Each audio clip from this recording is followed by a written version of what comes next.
temor, Señor, porque Él está contigo. En el nombre de Jesús. Gracias, Espíritu Santo. Gloria al Señor. Bendito Dios. Déselo más fuerte al Rey que vive. Amén. Aleluya. Gloria al Señor. Tome su asiento, mi hermano y mi hermana, amigo y amiga que nos acompaña. Aprovechar e insistir en el saludo a todas las personas a la distancia que nos están mirando en Argentina, en Brasil, en Colombia, en Ecuador, en Venezuela. Y así como hoy hay muchas personas en este auditorio, sabemos que hay muchísimas más que nos están viendo a través de la internet. Personas en Centroamérica, Norteamérica, en México, en Estados Unidos, en Europa. Bueno, ya se habló también en Asia. Sabemos que el Señor está haciendo grandes cosas. Amén. ¿Cuántos están conmigo? Diga conmigo amén. Aleluya. Mueva un poco al que está a su lado y dígale: no te quedes dormido al final. Quiero compartir con ustedes una palabra que en mi corazón el Señor puso un título. El título es La visión que te mantiene con vida. Dice la Escritura que cuando Jesús nació, sus padres estaban en Belén. Nació en medio de una situación de pobreza, aunque nosotros ya en nuestra época lo hemos idealizado, el famoso portal, los animalitos. Aquella imagen probablemente lo que producía era lástima. Ver a un niño nacer entre animales, entre paja, con un padre y una madre que no tenían una casa para darle, no tenían un trabajo estable con el cual sostenerlo. Es llevado al templo y en ese lugar se encuentra a dos personas. Ya su nombre había sido dado por el ángel, y a pesar de que se suponía en la tradición hebrea de que ese día le iban a dar un nombre, ya el diseño sobre su vida había sido establecido. Y se encontró un varón. Ese varón era un hombre anciano, de edad madura, que había estado esperando la promesa de Dios, que había estado esperando ver con sus ojos la salvación que vendría sobre Israel.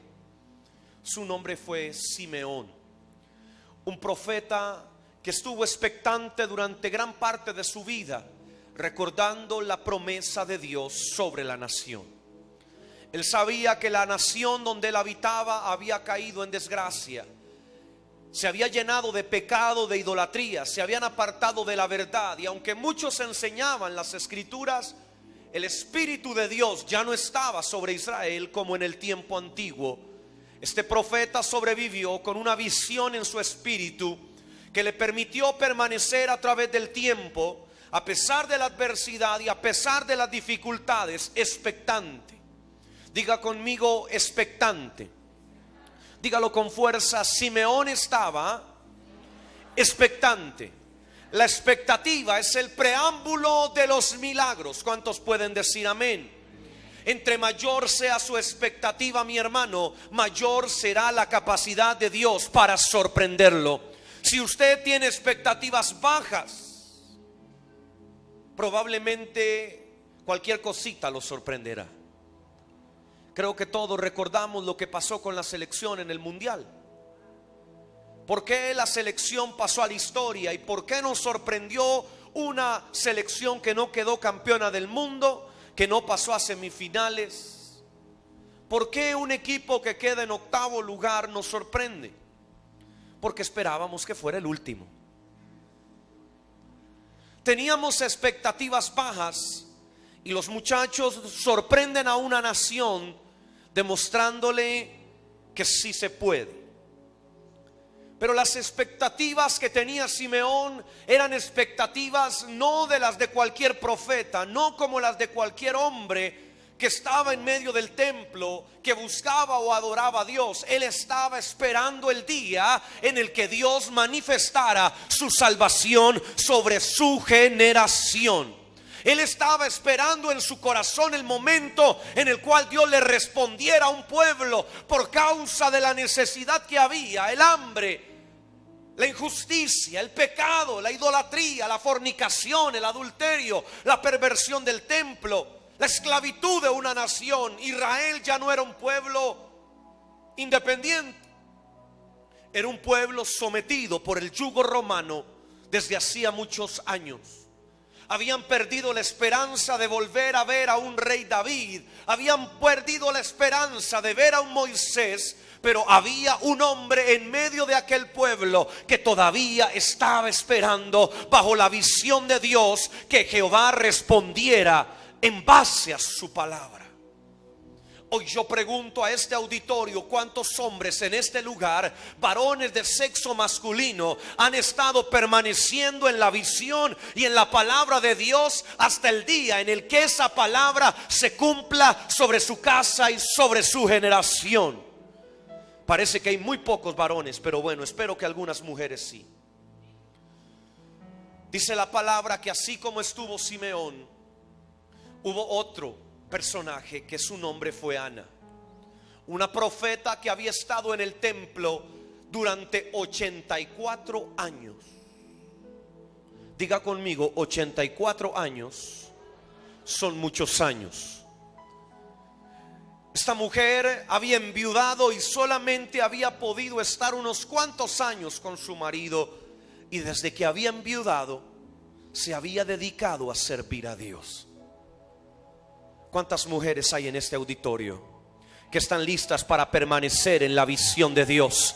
Porque es la visión de Dios la que te fortalece, es la visión de Dios la que te da vida, la que le da sentido a tu existencia. La visión de Dios para tu casa y para tu nación es la que le da propósito a tu caminar, mujer. Aunque hoy estés viuda, aunque hoy parezca que estés desamparada, siendo afligida por la sociedad, la visión de Dios es la que le da sentido a tus aflicciones, a tus lágrimas derramadas, a los procesos difíciles que has vivido. Es el Señor el que corona tu batalla, aleluya.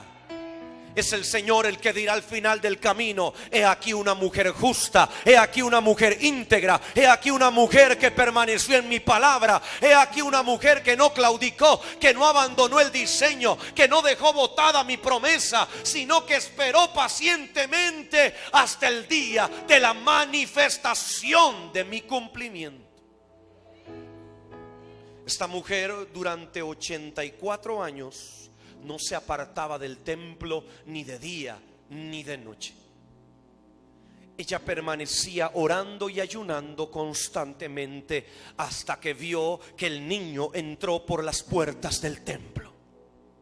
Usted se imagina ese día, mi hermana, abuela, madre, viuda, anciana, jovencita. Usted se imagina durante 84 años haber estado orando sin saber por qué, sin saber qué es lo que sucedería, expectante de ver aparecer la promesa de Dios manifiesta. Y ese día aquellos ojos ancianos con arrugas en los párpados se iluminaron como luceros al ver que ahí estaba la respuesta de Dios, que el Dios en el cual había confiado no estaba sordo ni estaba mudo, que no estaba ciego el Dios en el cual ella había clamado durante tantos años, que el ayuno en el cual se había sometido su cuerpo anciano hoy estaba recibiendo la recompensa más maravillosa y extraordinaria. Y al ver que aquel profeta Simeón tomó al niño entre sus brazos, esta mujer dijo: he aquí lo que Dios me estaba anunciando.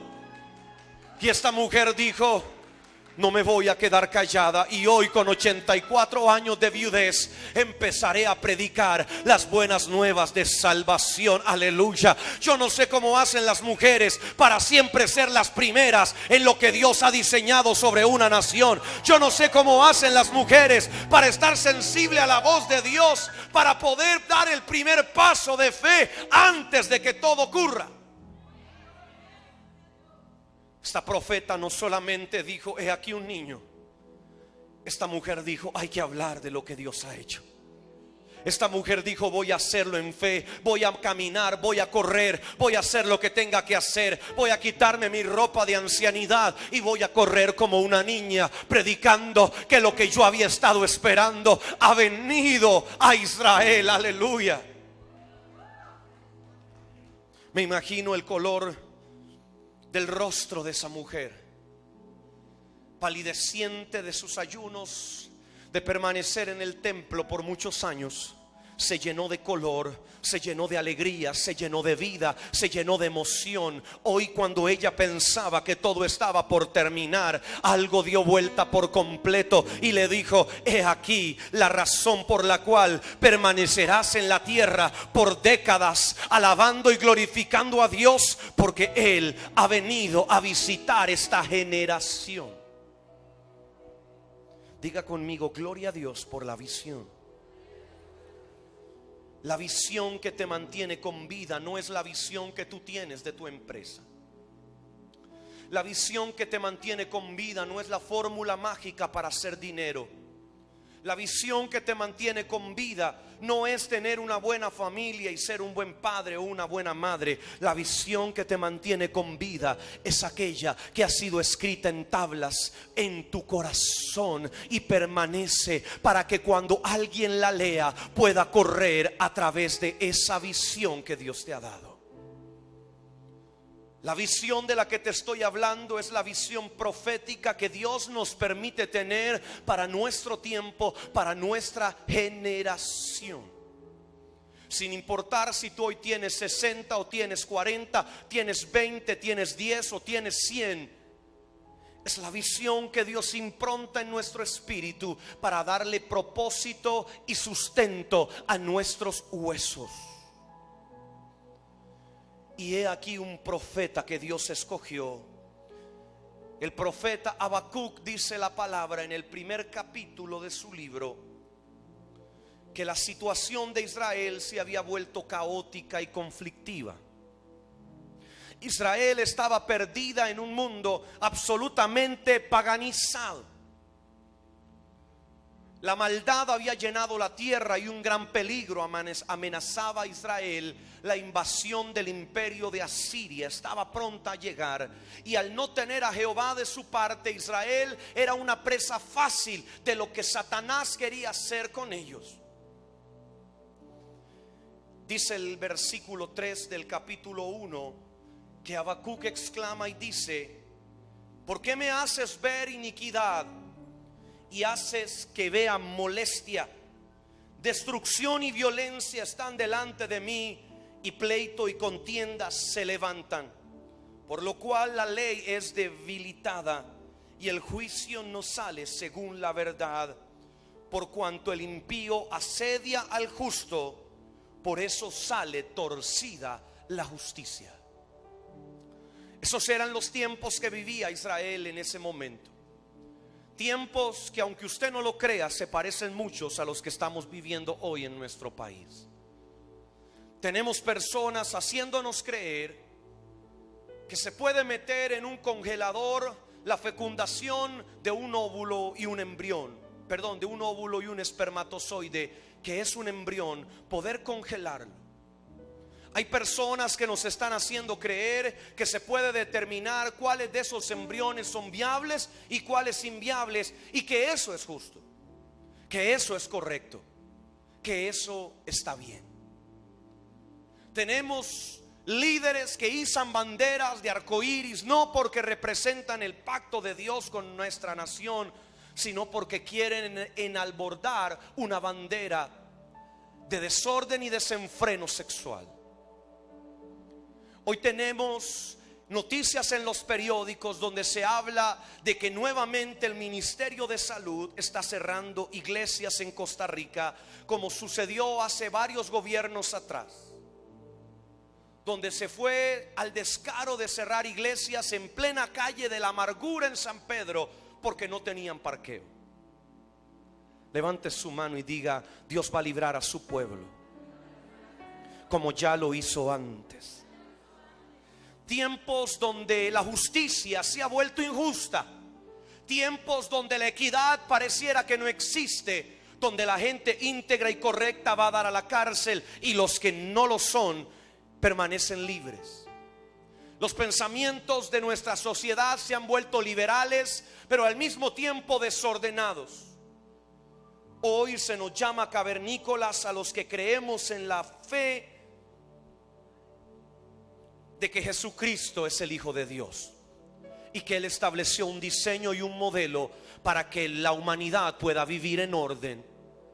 Se les olvidó que un día el cristianismo fue establecido en medio de una sociedad donde había un desorden absoluto, donde varón con varón, mujer con mujer, niños con adultos tenían relaciones sexuales, embarazos fuera del matrimonio eran la regla, donde no había una paternidad responsable, ni matrimonios que le dieran solidez a los hogares. En medio de eso fue que el cristianismo vino a cambiar la sociedad, y hoy queremos volver atrás pensando que eso es modernidad, cuando el cristianismo en realidad nos vino a sacar del estado tan deteriorado en el que se encontraba el mundo, donde la vida no valía nada, donde podías ver un espectáculo romano, donde las personas morían entre animales, donde unos se mataban con otros para darle placer a las élites altas. Esa era la sociedad que el cristianismo vino a transformar, y hoy nos quieren hacer regresar a esa etapa,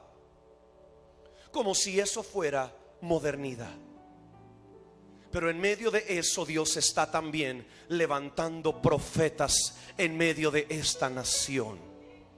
Profetas que entienden que aquello que está sucediendo, aunque se vuelva popular, aunque se vuelva común, no es parte del propósito de Dios para esta nación. Y cada vez que yo veo una noticia, veo un mensaje en el periódico, en la televisión, en la radio, yo escucho con atención, pero al terminar yo declaro: esto no es lo que Dios habló para nuestra nación, esto no es el propósito de Dios para nuestro país, esto no es lo que va a terminar aconteciendo en este territorio que ha sido marcado por la mano del Dios eterno. Dios está buscando profetas que se atrevan a confrontar la maldad, que se atrevan a confrontar la injusticia, que sepan señalar lo que es correcto y lo incorrecto también.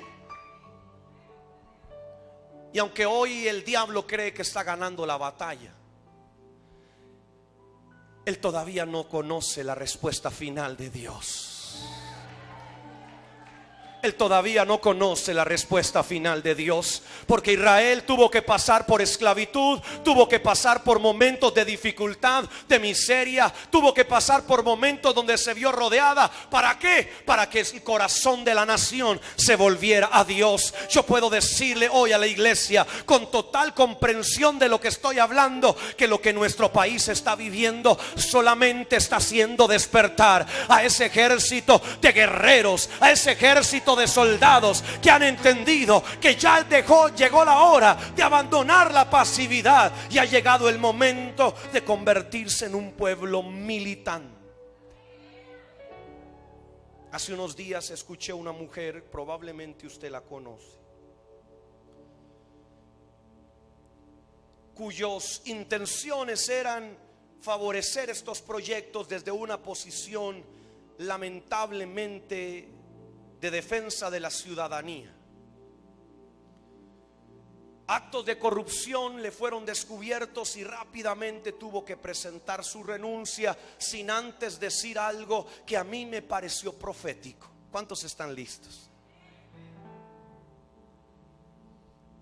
Esta mujer dijo, cuando se le preguntó por qué estaba en esta situación donde se veía obligada a abandonar su puesto, ella dijo: es porque muchos grupos religiosos están incómodos con lo que yo estoy haciendo. Yo dije por dentro, sé cuáles son las intenciones de esas palabras, pero esta persona no se ha dado cuenta que profeta se ha convertido delante de los oídos de una nación. Porque aunque un grupo religioso no ha movido sus tentáculos para sacarla a ella del puesto en el que estaba, para favorecer la injusticia y la impiedad, ha sido la oración de todo un pueblo que ha doblado sus rodillas para que los hombres y las mujeres que gobiernen esta nación sean conforme al corazón del Dios de gloria. Alguien me está escuchando en este lugar. Tal vez usted en su asiento está pensando: me vino a dar un mensaje político. No, hermano, yo no le vine a dar un mensaje político, le vine a dar un mensaje profético de lo que Dios va a hacer con nuestra nación. Porque hoy necesitamos saber dónde verdaderamente está el blanco, donde debemos apuntar para saber hacia dónde Dios nos va a llevar en la próxima temporada y en la próxima generación. Pero quiero que escuche esto. Habacuc se la pasó reclamándole a Dios por la condición de su nación. Se la pasó gimiendo durante todo un capítulo: Padre, ¿por qué esto está sucediendo? ¿Por qué permites la injusticia? ¿Por qué permites la impiedad? ¿Por qué permites que gobernantes que no son idóneos establezcan parámetros paganos en nuestra nación? Y de repente el profeta hace silencio. Y en el capítulo 2 Él nos da una fórmula profética para operar. ¿Cuántos están conmigo? Capítulo 2, versículo 1, dice la escritura: sobre mi guarda estaré, y sobre la fortaleza afirmaré el pie, y velaré para ver lo que se me dirá y que he de responder tocante a mi queja. Levante sus manos conmigo y diga: yo voy a estar en la posición correcta. Vamos, dígalo con fuerza: yo tengo que estar en la posición correcta para que la respuesta de Dios venga a mi vida. Este profeta no solamente esperó sentado en una mecedora. Este profeta no se fue a acostar en silencio para esperar que Dios le hablara al oído. Este profeta se colocó en posición de guardia. ¿Quién está aquí? ¿Cuál es el arma del vigilante? Los ojos.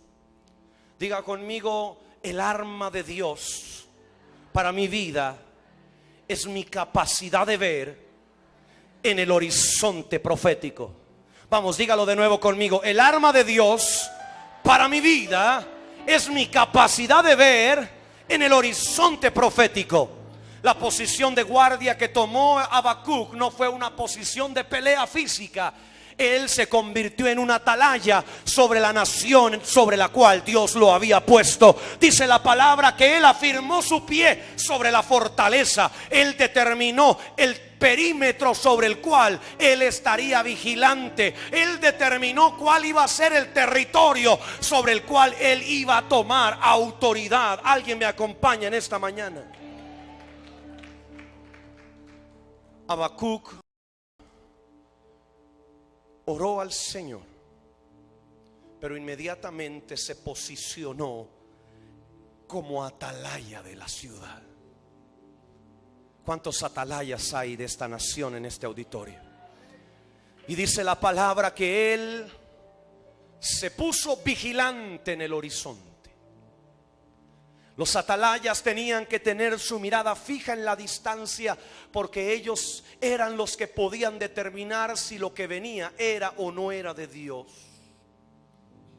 Este atalaya dijo: yo voy a colocarme sobre el territorio que Dios me ha dado posesión y voy a vigilar sobre ese territorio.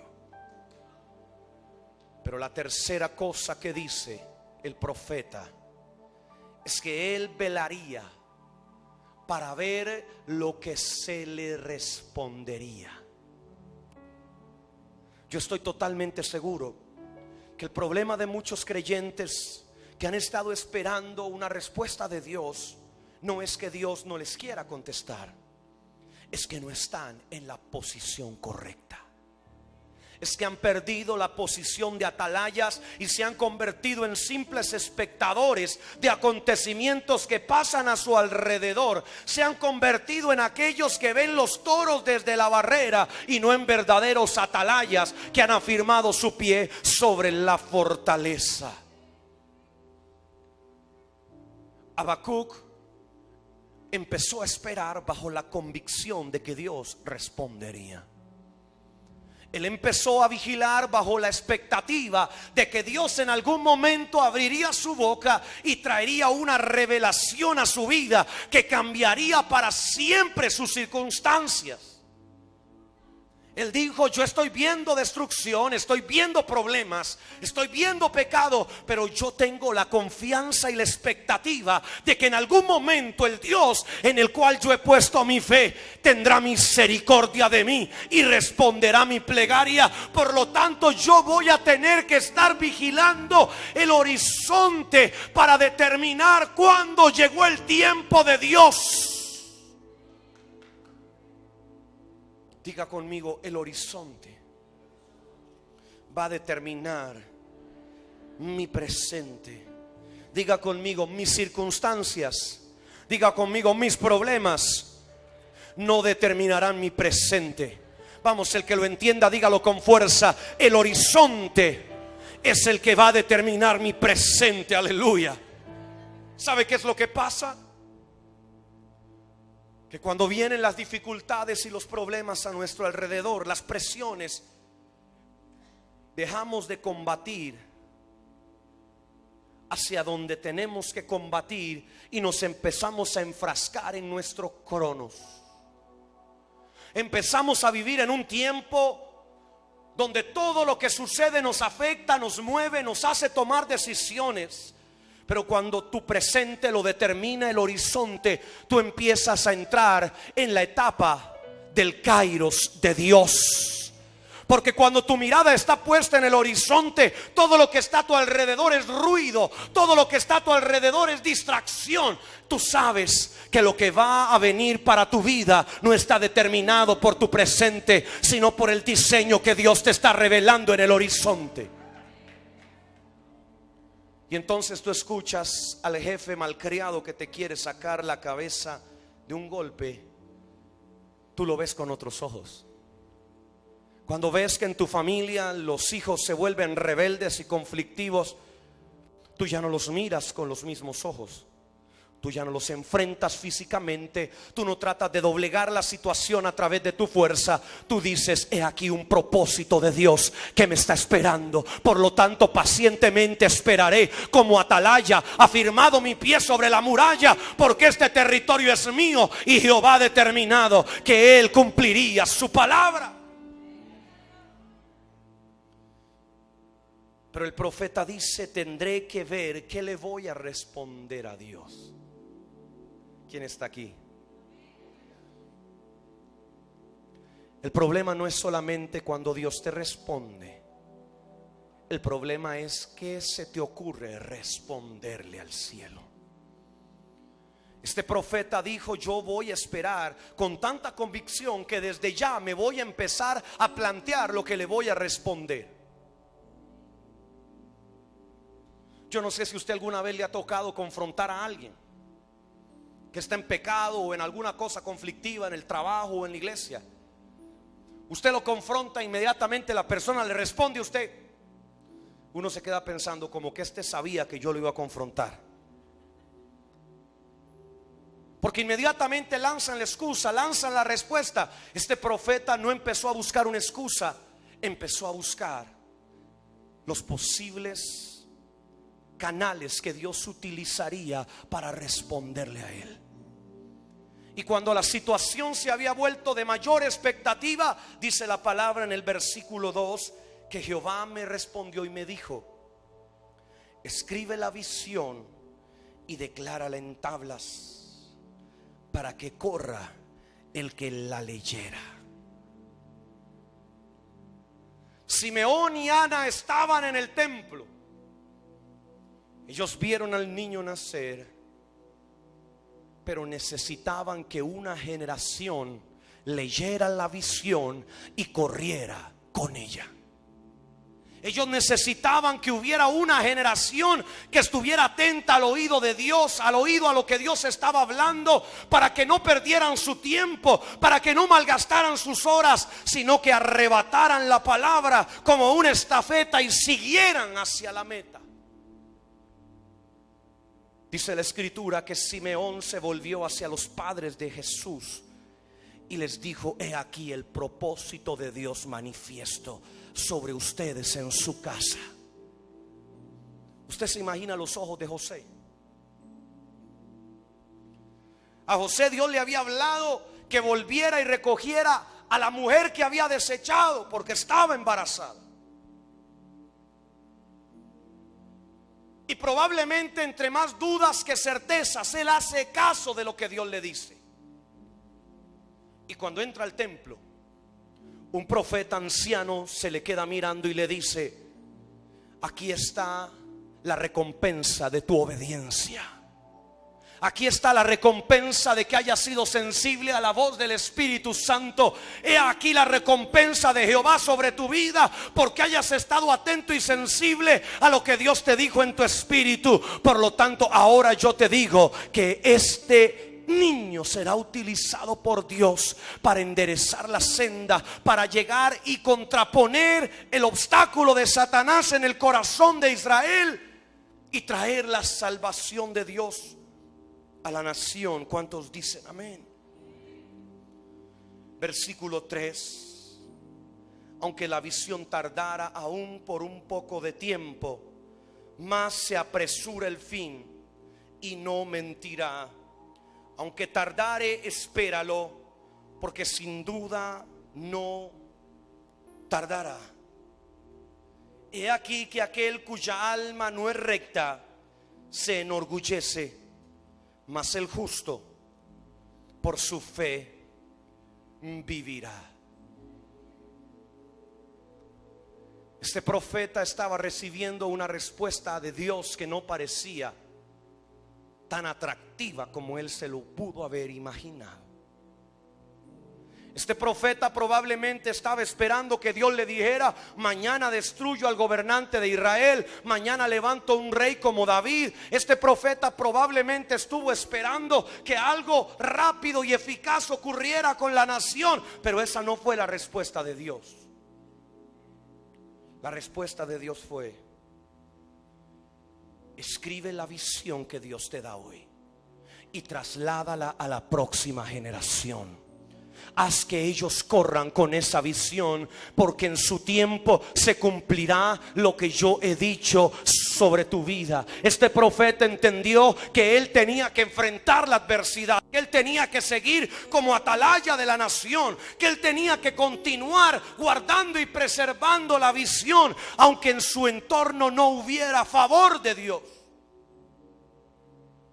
Diga conmigo: la visión que alimenta mi vida es la que alumbra a la nueva generación. Vamos, dígalo hasta que lo entienda, mi hermano. Hay algunos que todavía no lo están comprendiendo. Diga conmigo: la visión que me alimenta es la visión que alumbrará a la próxima generación. Aleluya. Versículo 12 del mismo capítulo 2. Dios se detiene en determinado momento, hablándole a Habacuc, y le dice: ay del que edifica la ciudad con sangre y del que funda una ciudad con iniquidad.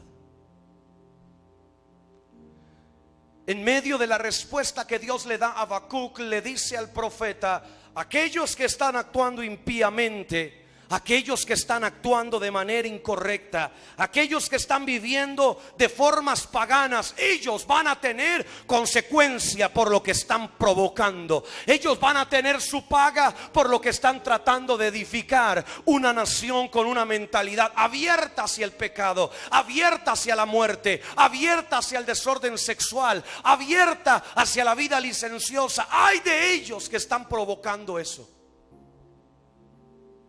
Porque Dios le contesta: ¿no es esto de Jehová de los ejércitos? ¿No es Costa Rica una nación bendecida por Dios? ¿No es Costa Rica una nación escogida por la mano del Dios eterno? ¿No es este territorio un lugar seleccionado por el Espíritu Santo para dar a luz profetas, para traer avivamiento sobre el continente? Los pueblos pues se fatigarán, trabajarán para el fuego, y las naciones se fatigarán en vano, porque la tierra será llena del conocimiento de la gloria de Jehová, como las aguas cubren la mar. Algunos no se emocionaron, yo sí me hubiera emocionado. Dice la Escritura que Dios le dijo al profeta: lo que tú estás viviendo con tus ojos, eso pasará un día. Y es la palabra que yo tengo para nuestra nación. No hay nada que pueda ser determinado por un hombre o por un grupo de hombres que se apropien ilegalmente de un derecho concedido de manera democrática para establecer banderas, para establecer postulados, para establecer líneas de pensamiento que vayan en contra de la palabra.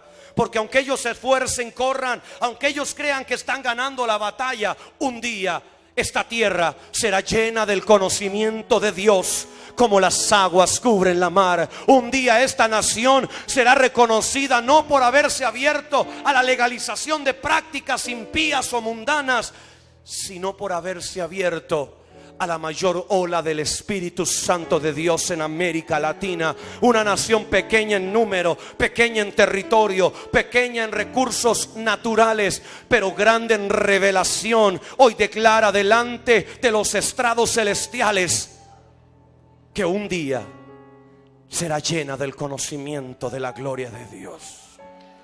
Levante sus manos ahí un segundo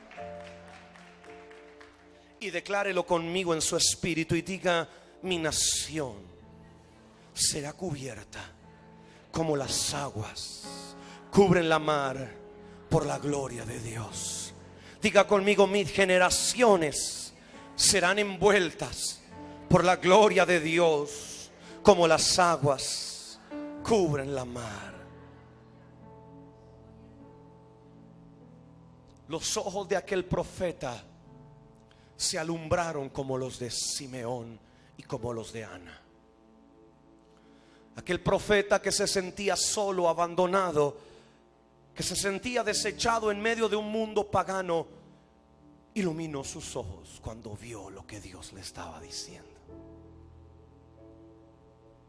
Dios le dijo: lo que está ocurriendo a tu alrededor será pasajero, pero lo que yo estableceré sobre tu tierra será eterno, dice el Dios de gloria. El profeta recibió vitalidad en sus huesos, su carne fue fortalecida, sus huesos resquebrajados fueron soldados nuevamente, y estuvo en pie y dijo: vale la pena estar de atalaya, vale la pena vigilar, vale la pena poner el pie sobre la fortaleza, vale la pena esperar 84 años a que Dios responda, porque cuando Él conteste, todo lo que el diablo haya levantado y establecido será destruido, y la gloria de Dios llenará el templo, y ese templo se desbordará por las ventanas y llenará toda la tierra donde habite ese lugar. Aleluya. Vamos, si vas a aplaudir, hazlo con fuerza, porque es para el Rey eterno y maravilloso que nos ha dado una visión sobre nuestra nación.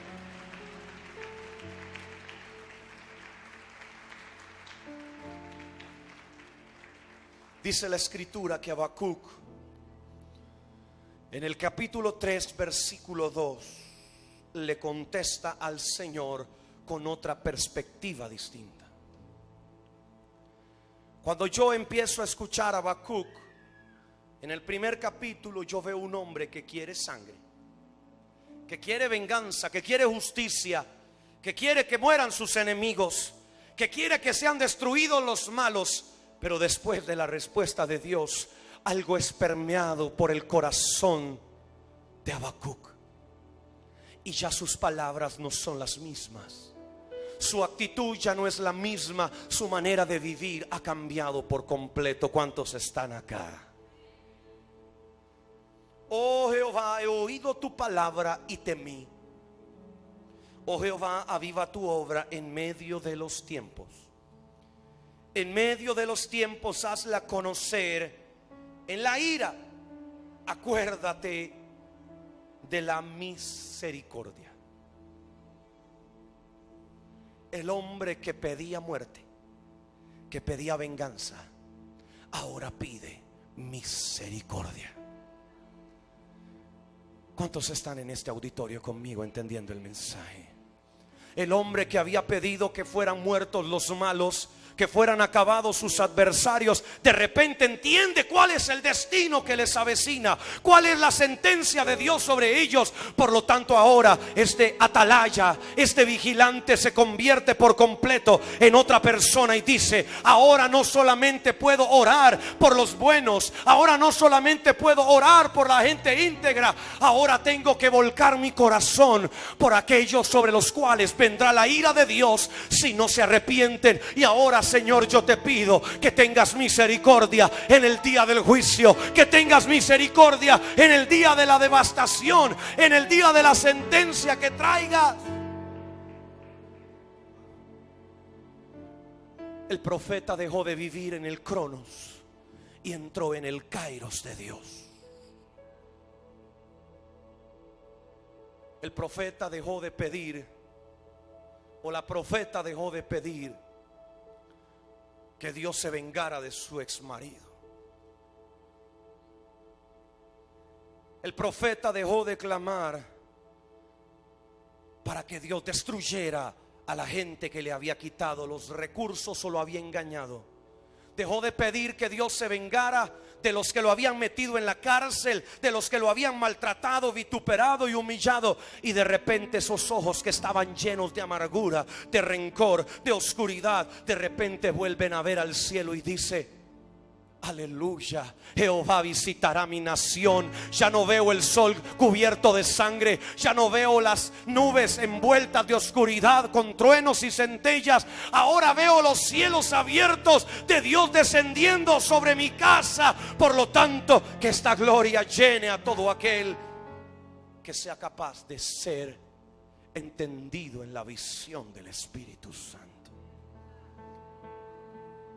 Versículo 3: Dios vendrá de Temán y el santo desde el monte de Parán. Su gloria cubrió los cielos y la tierra se llenó de su alabanza. Y el resplandor fue como una luz, rayos brillantes salían de su mano, y allí estaba escondido su poder. Delante de su rostro iba mortandad, y sus pies salían carbones encendidos. Se levantó y midió la tierra, miró e hizo temblar las gentes. Los montes antiguos fueron desmenuzados, los collados antiguos se humillaron. Sus caminos son eternos. Ya el profeta no le dice a Dios: ¿por qué no actúas? Ahora el profeta se dio cuenta que Dios seguía sentado en su trono. Ahora el profeta ya no estaba reclamando una sentencia rápida sobre la situación que estaba viviendo en su Cronos. Ahora el profeta puso sus ojos en el horizonte, como atalaya vigilante puso sus ojos sobre la distancia y dijo: ese es el Dios en el cual yo he confiado, el Dios que tiene en su mano el poder de manejar la tierra, de destruir las montañas, de secar los ríos. Ese es el Dios en el cual yo he confiado. Veo gloria en él, veo poder en sus ojos, veo que de sus pies salen carbones encendidos. Veo que si él quisiera, hoy haría la destrucción de la humanidad. Pero puedo ver un camino más excelso, puedo ver un propósito mayor, puedo ver que los caminos de mi Dios son eternos.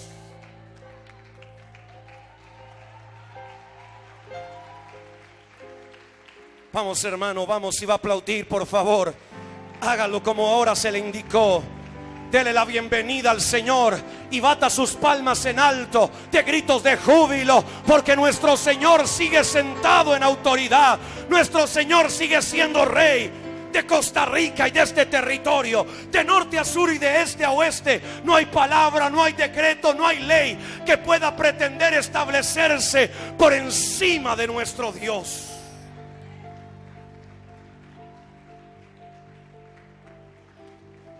Aleluya.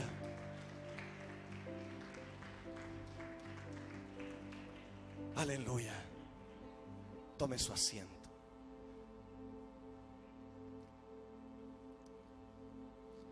Habacuc ya no era el mismo atalaya, ya no era el mismo vigilante. De repente dice la escritura en el versículo 16 del capítulo 3: oí y se conmovieron mis entrañas, a la voz temblaron mis labios, pudrición entró en mis huesos y dentro de mí me estremecí. Si bien estaré quieto en el día de la angustia, cuando suba el pueblo, el que invadirá con sus tropas, aunque la higuera no florezca, ni las vides tengan fruto, aunque falte el producto del olivo y los labrados no den mantenimiento, y no haya vacas en los corrales, ni ovejas, y las ovejas sean quitadas de la majada, con todo yo me alegraré en Jehová y me gozaré en el Dios de mi salvación. Jehová es mi fortaleza. Aleluya.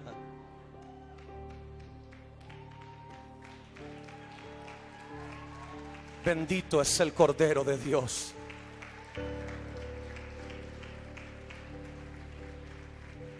Este profeta ya no pedía nada. Él dijo: aunque me esté yendo mal, aunque me hayan despedido, aunque mi marido se ponga cada vez más borracho, aunque mis hijos sean cada vez más difíciles, aunque la higuera no florezca, aunque la tierra no me dé fruto, aunque todo aparentemente a mi alrededor parezca un fracaso, yo volveré mis ojos a los cielos, porque en Él está mi salvación, en Él está mi respuesta. Eso es lo que no pueden entender los impíos. Eso es lo que nunca van a poder comprender la gente que vive humanamente y en la carne. Ellos querrán hablarnos de las soluciones temporales. Ellos nos querrán hablar de soluciones que le facilitan la vida a las personas que están atravesando una situación hoy. Hoy se habla de aborto como la solución para las madres que son violadas o que son jóvenes, muy jóvenes. Ellos están viviendo en su cronos. Hoy nos quieren vender la fecundación in vitro para solucionarle el problema al matrimonio estéril. Hoy ellos quieren hablarnos del matrimonio entre personas del mismo género por causa de que es una necesidad hoy que están atravesando algunos. Ellos jamás van a entender que nosotros no tenemos puestos los ojos en las situaciones que atravesamos hoy. Nosotros tenemos la mirada puesta en la visión que Dios nos ha dado sobre nuestra nación. No la abandonaremos, no la dejaremos, no la haremos a un lado, porque si Dios habló, Él cumplirá. Si Él ha dicho, Él manifestará su gloria sobre la tierra. Nada podrá impedirlo, nada podrá evitarlo. Por más que se levanten contra mí un ejército, mis ojos han sido abiertos y puedo ver como el criado de Eliseo el enorme ejército de Jehová que está alrededor de los territorios de Costa Rica.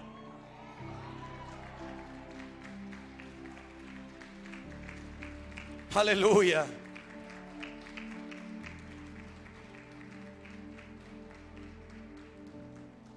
Cierre sus ojos y vea su vida. Observe su vida. Interiorice un análisis de perspectiva de su existencia. ¿A dónde estás parado? ¿Hacia dónde vas caminando? Aunque la higuera no florezca, ya al profeta no le importaba la higuera, no le importaba el fruto de la manzana, del limón, no le importaba la uva, no le interesaba la oliva, ya no le importaba el mango, el banano, la piña, ya no le importaba el pan ni la leche. Ahora él tenía su mirada puesta en la visión que Dios le había impartido. Y él dijo: Señor, a partir de ahora entiendo que ayer puse mi pie sobre la fortaleza de los hombres, pero hoy entiendo que eres tú verdaderamente mi fortaleza. Ayer traté de hacerlo en mis fuerzas, en mi inteligencia, en mi habilidad, pero no me alcanzó, no me fue suficiente, nunca llegué a la meta. Pero hoy entiendo que tú, Señor, eres el que me levanta. Eres tú, Señor, el que aderezas mesa delante de mis angustiadores. Eres tú el que me hace pasar vivo en medio de un valle de sombra de muerte. Eres tú, Señor, el que cierra la boca de los lobos y los leones que me atormentan. Eres tú, Señor, el que fortalece mi brazo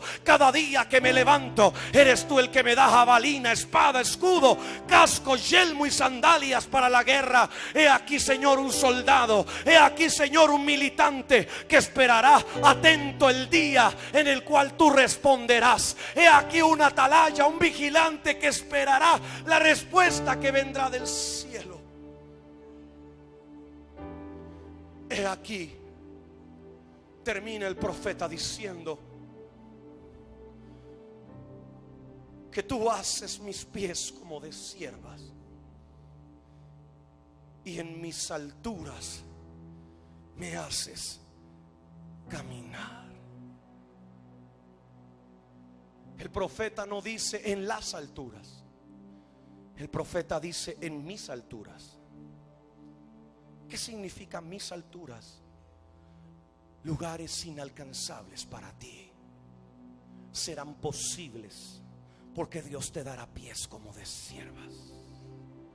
Dios te dará pies como de siervas y te hará caminar en medio de las alturas, pero no cualquier altura, de tus alturas. Él te hará caminar en medio de la situación que el diablo traiga contra ti. Él te hará caminar en medio de la adversidad de la familia, de las situaciones económicas, de los problemas laborales. Él te dará pies como de siervas. Si hoy yo quiero que tú te vayas con una palabra para esta semana, es esta: Dios hará tus pies como los pies de siervas.